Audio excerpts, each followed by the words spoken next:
3 tips that you need that will improve your street photography. Number 1, quantity over quality. When you first start out, it shouldn't be focusing on certain things. It should just be getting out there and capturing your craft. No matter if it's sunny, rainy, snowy, windy, whatever it looks like, you just need to go out there, pick up the camera and put the reps in. Whether it's using auto mode, manual mode, the most important part is that you get outside and you get used to seeing the streets and just picking up on certain visual cues. And once you've developed a bit of a style and understanding of how street photography works, and you build up your confidence because you are in fact shooting random people or random places, and it is a little daunting at first, but the more you do it, the easier it becomes, and the more you realize that people don't consider what you're doing. They're not that fussed. So you do you keep taking your flicks. However, once you do get a bit of progression and you've started shooting a little bit more, I would suggest that when you go out, you start to focus on certain things. Maybe this could be only shooting leading lines for the day, or shooting photos that are framed in a certain way by using the frame in a frame technique. So when you go out, you focus on one technique at a time, or it could be slow shutter speed, or you could go on a color walk and you could focus on the color red, or you could focus on the color blue. I mean, if you're in London, red's going to be the one for you.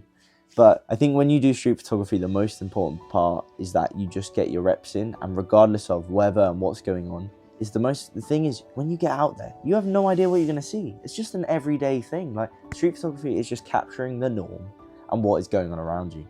So I would just advise you to pick up your camera, even if it's not a camera, if it's your phone, just get out there and go and shoot. Now, when you go out and shoot and you're obviously focusing on these different things, I want you to think of another factor, and that factor is emotion.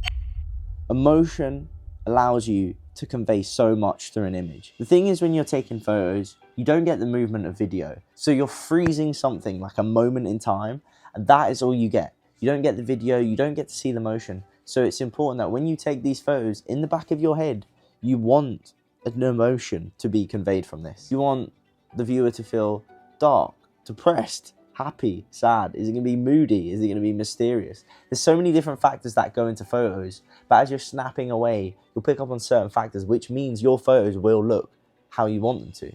And then when you come to edit them as well, you edit them to suit the feel that you want or the emotion that you want to convey. Now, for me, the one thing I do is I always read people's faces. I think people's faces can tell you a lot on how they're feeling in a certain moment. But from using emotion, on top of that, you want to be able to tell a story. And through telling stories, there's one tip that I absolutely love, and it's to try and take things in sets of 3s. Now, when you do video, there's a rule that you get a wide shot, a medium shot, and a close shot. That's so you get a variety of different shots, and it allows you to tell different parts of the story with different details. Now, I'd suggest doing the same, but for photos, but instead, when you come into post and you edit it, you can then layer these photos so that you have different variations across the images you post. You have 3 layers, you have 5 layers, you have single ones, but you might have a film border in the background. When you capture different focal lengths, you've got wide, you've got close, you've got medium, it allows you to tell a story through your images. For example, through London, I decided, okay, if it might not be the focal length because I was just shooting solely at 20mm, thanks to Viltrox, I decided that I would tell a story through different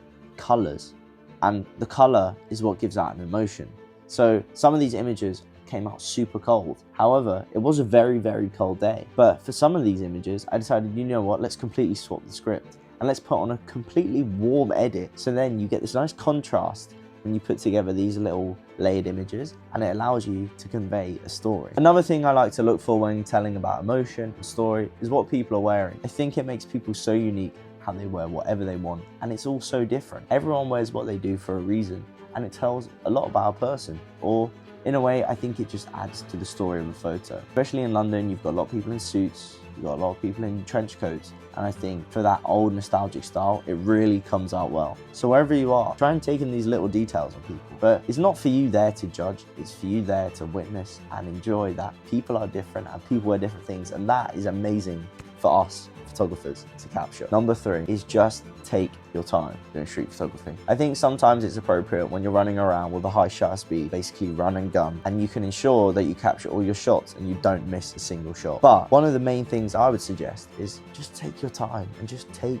things in. If you're at a coffee shop and you're sitting there and you're waiting for someone to walk by your frame and you just want that shot, just wait for it. It will come. It's so good to be patient when you're doing street photography. I think one of the things about living in London I find is that that the hustle and bustle of the city, it's hard to go against the grain and live at your own pace. And it's nice to be able to do it and to come to terms with it, especially now with my street photography. However, I think one thing is super nice is just being able to, you slow down, you see the city, you see all the movement, but you just capture the shots that you want. You don't rush with everyone else. You take your time, you get your shot. You don't stress about it. You just focus on what matters to you in that moment. Not this shot, then the next shot, then the next shot. You just focus on the shot in time. And through this, you anticipate moments. It could be like a person walking through a puddle, someone walking under a certain frame, or a person stepping off a bus, someone sipping a swig of water, or someone smoking and smoke coming out. It's all these little things that make you become so much more observant, but it just scales the level of your photography to something completely different. It also allows you to be unique in your photography. Don't get me wrong, everyone edits their own way.